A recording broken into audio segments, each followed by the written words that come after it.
Chapter 86. The Tail.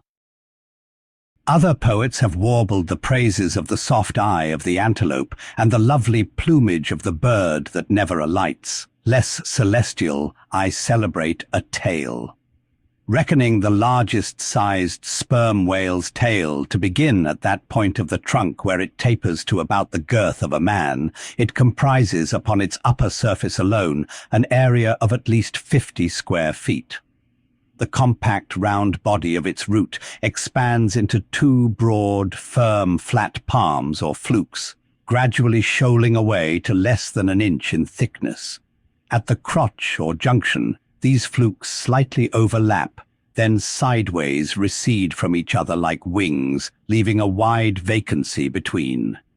In no living thing are the lines of beauty more exquisitely defined than in the crescentic borders of these flukes. At its utmost expansion in the full-grown whale, the tail will considerably exceed 20 feet across. The entire member seems a dense webbed bed of welded sinews, but cut into it, and you find that three distinct strata compose it: upper, middle, and lower.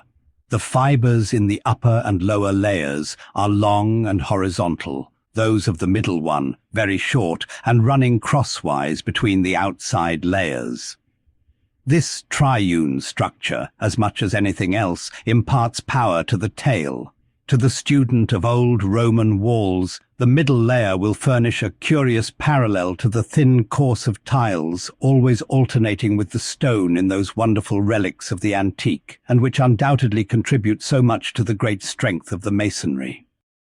But as if this vast local power in the tendinous tail were not enough, the whole bulk of the Leviathan is knit over with a warp and woof of muscular fibers and filaments, which, passing on either side the loins and running down into the flukes, insensibly blend with them and largely contribute to their might.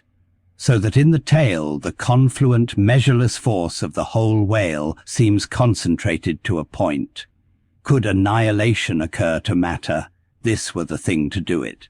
Nor does this, its amazing strength at all, tend to cripple the graceful flexion of its motions, where infantileness of ease undulates through a titanism of power.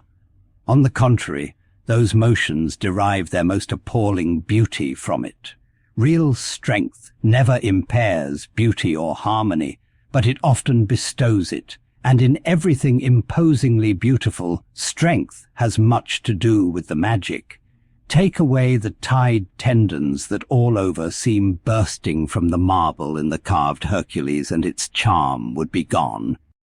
As devout Herman lifted the linen sheet from the naked corpse of Goethe, he was overwhelmed with the massive chest of the man that seemed as a Roman triumphal arch. When Angelo paints even God the Father in human form, mark what robustness is there, and whatever they may reveal of the divine love in the Son, the soft, curled, hermaphroditical Italian pictures in which his idea has been most successfully embodied, these pictures, so destitute as they are of all brawniness, hint nothing of any power, but the mere negative feminine one of submission and endurance, which on all hands, it is conceded, form the peculiar practical virtues of his teachings.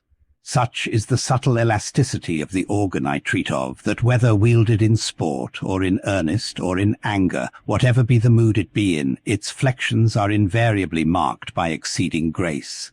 Therein no fairy's arm can transcend it. 5 great motions are peculiar to it. First, when used as a fin for progression. Second, when used as a mace in battle.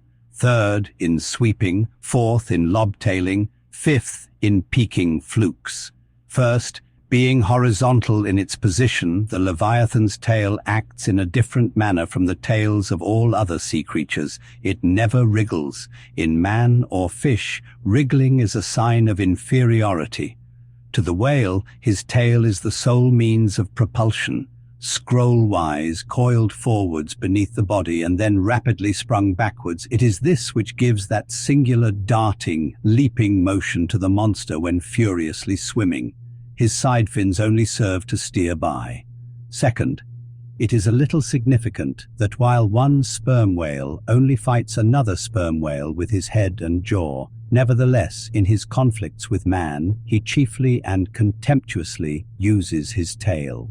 In striking at a boat, he swiftly curves away his flukes from it, and the blow is only inflicted by the recoil. If it be made in the unobstructed air, especially if it descend to its mark, the stroke is then simply irresistible. No ribs of man or boat can withstand it. Your only salvation lies in eluding it. But if it comes sideways through the opposing water, then partly owing to the light buoyancy of the whaleboat and the elasticity of its materials, a cracked rib or a dashed plank or two, a sort of stitch in the side, is generally the most serious result. These submerged side blows are so often received in the fishery that they are accounted mere child's play. Someone strips off a frock and the hole is stopped. Third, I cannot demonstrate it, but it seems to me that in the whale the sense of touch is concentrated in the tail. For in this respect there is a delicacy in it only equalled by the daintiness of the elephant's trunk.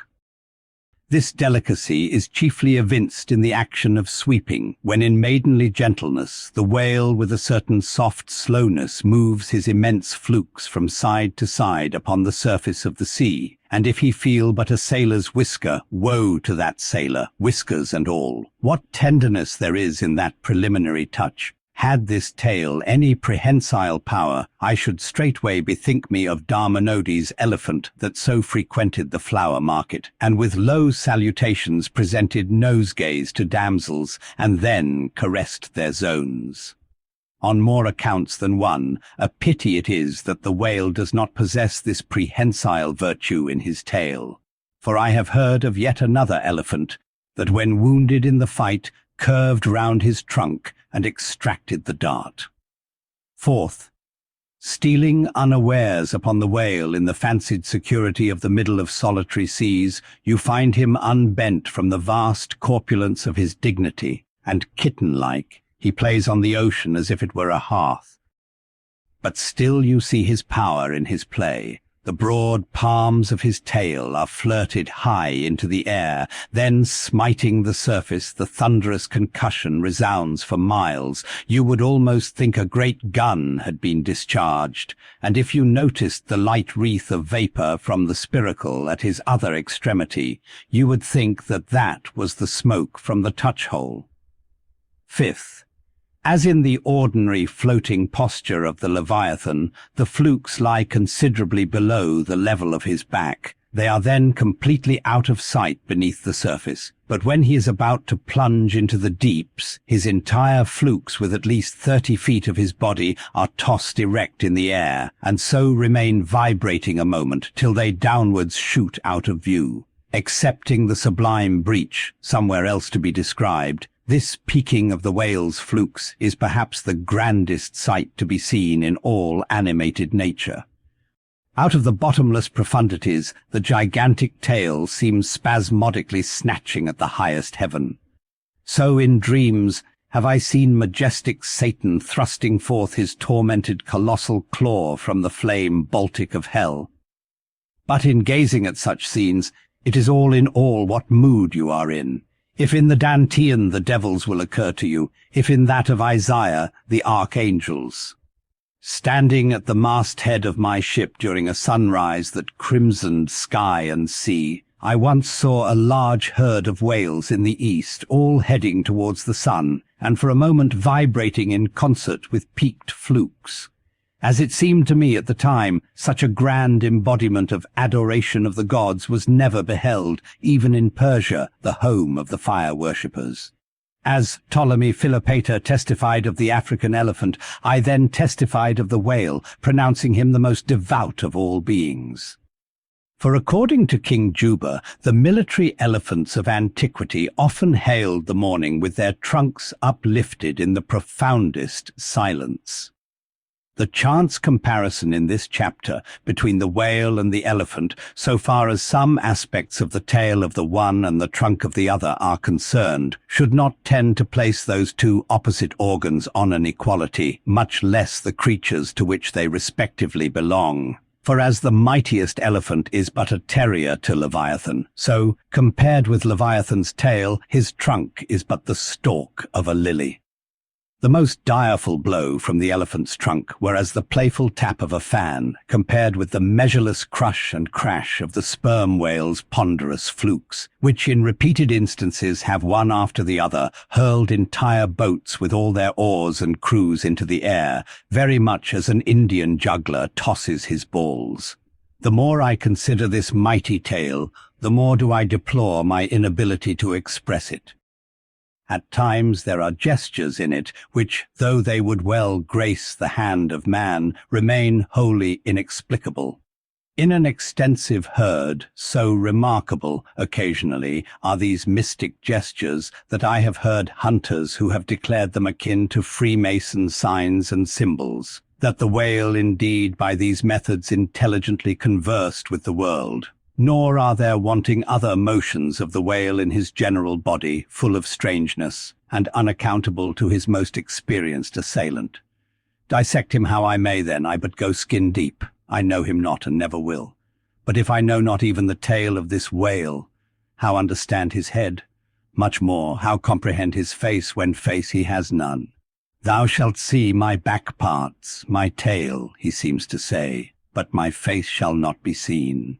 But I cannot completely make out his back parts, and hint what he will about his face. I say again, he has no face.